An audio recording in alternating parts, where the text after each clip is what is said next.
Dari 7 presiden RI, 2 diantaranya berasal dari kalangan militer, yakni Soeharto dan Susilo Bambang Yudhoyono SBY.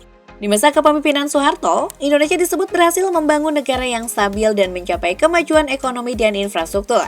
Harga stabil dan keamanan terkendali.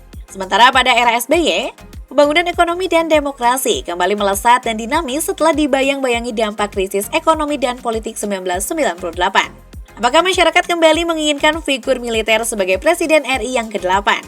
Yuk lihat sejauh mana peluang tokoh militer pada Pilpres mendatang.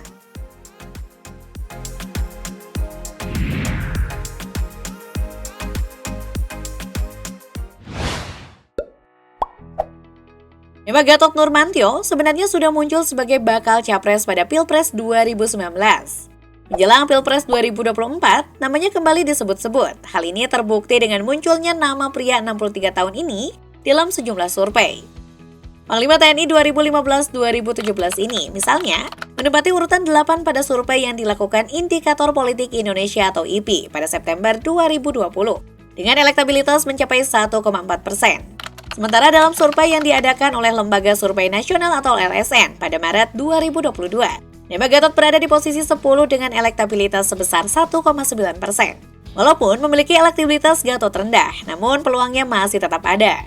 Pengamat politik Universitas Andalas, Asrinaldi mengatakan, untuk bisa dilirik, Gatot Nurmantio harus menciptakan peluangnya sendiri pada Pilpres 2024.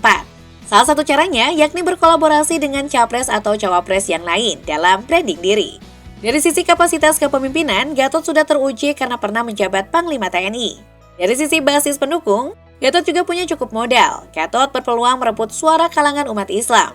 Saat menjabat Panglima TNI, Gatot sudah menunjukkan kedekatannya dengan kalangan Islam, terutama dengan kelompok 212. Sebenarnya, ia sudah memiliki kendaraan politik lewat Partai Umat. Partai yang didirikan oleh Amin Rais ini berniat mengusungnya pada Pilpres 2024, namun saat itu Gatot belum kepikiran untuk maju.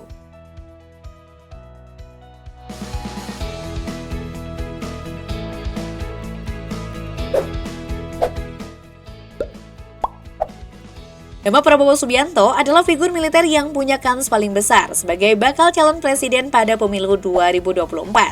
Dari sisi elektabilitas, mantan Danjen Kopassus ini masih di papan atas tokoh yang paling diunggulkan. Sepanjang tahun 2022 hingga 2023, nama Prabowo Subianto selalu masuk dalam 2 besar dalam berbagai survei capres. Bahkan namanya paling unggul dalam beberapa survei menyisikan mega favorit lainnya, Ganjar Pranowo dan Anies Baswedan. Lembaga Survei Nasional atau LSN yang menyelenggarakan survei pada periode 25 April hingga 2 Mei 2023 menempatkan Prabowo Subianto di urutan pertama dengan elektabilitas mencapai 31,8%. Yang terbaru, hasil survei Litbang Kompas pada 29 April hingga 10 Mei 2023 menunjukkan elektabilitas Prabowo paling unggul di kalangan pemilih laki-laki berada di angka 30,1%. Tak hanya difavoritkan oleh berbagai lembaga survei, Prabowo yang sudah nyapres sebanyak 3 kali ini memang sudah memproklamirkan diri maju nyapres kali keempat pada 2024 mendatang. Tak hanya didukung oleh Partai Gerindra yang didirikannya, sejauh ini ia juga didukung oleh PKB sejak awal. Pada April 2023, sejumlah media mengabarkan jika Partai Perindo, PAN, dan PBB juga diwancanakan mendukung pencapresan mantan menantu Presiden kedua Soeharto tersebut.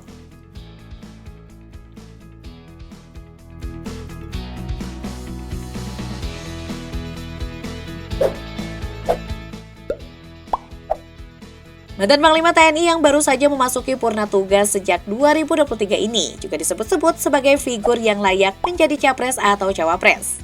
Muda dan memiliki karakter militer yang cemerlang, jadi alasan mengapa Andika cukup diperhitungkan. Andika juga berpeluang mendapat dukungan istana. Dia sosok yang cukup dekat dengan Jokowi karena pernah menjabat sebagai Komandan Pas Pampres. Nilai lebih Jenderal Bintang 4 ini adalah statusnya sebagai menantu dari AH Hendro Priyono, salah satu sosok berpengaruh di pemerintahan Jokowi selain Luhut Panjaitan. Andika juga adalah figur Jenderal TNI termuda dibanding calon lainnya. Survei Litbang Kompas pada 2022 dengan melibatkan 1.200 responden menempatkan Andika Perkasa dengan perolehan 2% suara dan menjadi tokoh militer terfavorit ketiga di bawah Prabowo Subianto dan Agus Harimurti Yudhoyono. Andika bahkan mengungguli Gatot Nurmantio yang hanya beroleh 1,4% suara. Nama Andika belakangan bahkan masuk radar bursa calon presiden untuk Partai Nasdem selain Anies Baswedan dan Ganjar Pranowo. Namun, Menurut Direktur Eksekutif Kelompok Kajian dan Diskusi Opini Publik Indonesia atau Kedai Kopi Kunto Adiwibowo, jika melihat elektabilitas Andika, maka peluangnya kecil untuk diusung menjadi capres. Paling banter adalah posisi cawapres.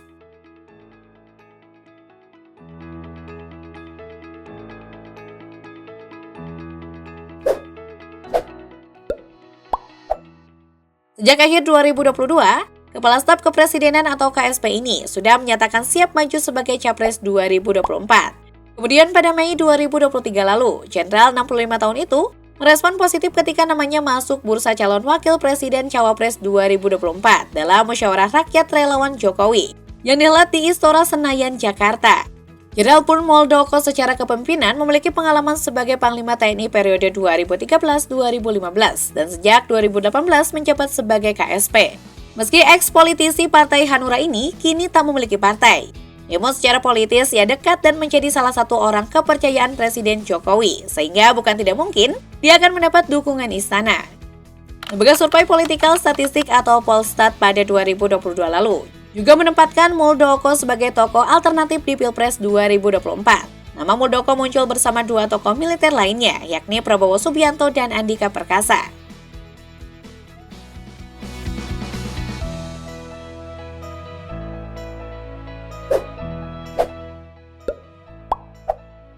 Andai meneruskan karir militernya, putra sulung Presiden RI ke-6 Susilo Bambang Yudhoyono SBY ini hampir dipastikan meraih karir tertinggi dan bukan tak mungkin menjadi Panglima TNI seperti tokoh militer sebelumnya. Sayangnya, demi ambisi meneruskan terah politik Cikeas, Agus Harimurti Yudhoyono atau AHY memilih mundur dari militer pada 2016 untuk maju bertarung di Pilkada DKI Jakarta 2017. Meski gagal pada pertarungan politik pertamanya, AHY terus menapaki karir politik dengan mengambil alih tempat kepemimpinan Ketua Umum Partai Demokrat dari ayahnya SBY. Sejak Pilpres 2019, pria 45 tahun ini sempat masuk bursa cawapres untuk Prabowo, namun karena deal politik tidak tercapai saat itu, AHY akhirnya gagal masuk gelanggang.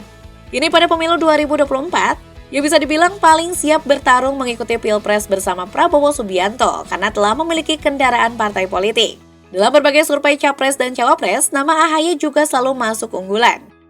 Lembaga Survei Indonesia Political Opinion atau IPO pada 2022 lalu menempatkan Ketum Demokrat Agus Harimurti Yudhoyono AHY berada di urutan keempat sebagai capres dan memiliki elektabilitas di angka 7,2%.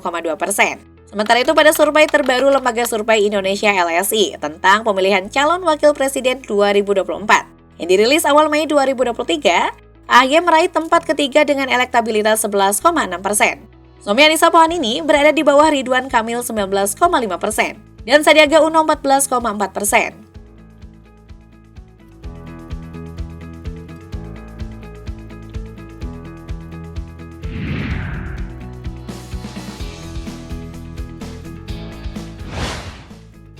Jika dilihat dari dinamika politik hingga setahun sebelum gelaran pemilu, nama figur militer yang paling berpeluang mengerucut pada nama Prabowo Subianto dan Agus Harimurti Yudhoyono. Pengamat politik Pangi Syarwi Caniago mengatakan tingkat elektabilitas tokoh militer dalam pemilihan presiden saat ini masih rendah. Namun masyarakat masih menjadikannya sebagai calon presiden yang ideal karena dianggap sebagai pemimpin yang tegas dan berani. Nah, kalian sendiri setuju nggak nih presiden atau wapres kita berikutnya berasal dari kalangan militer?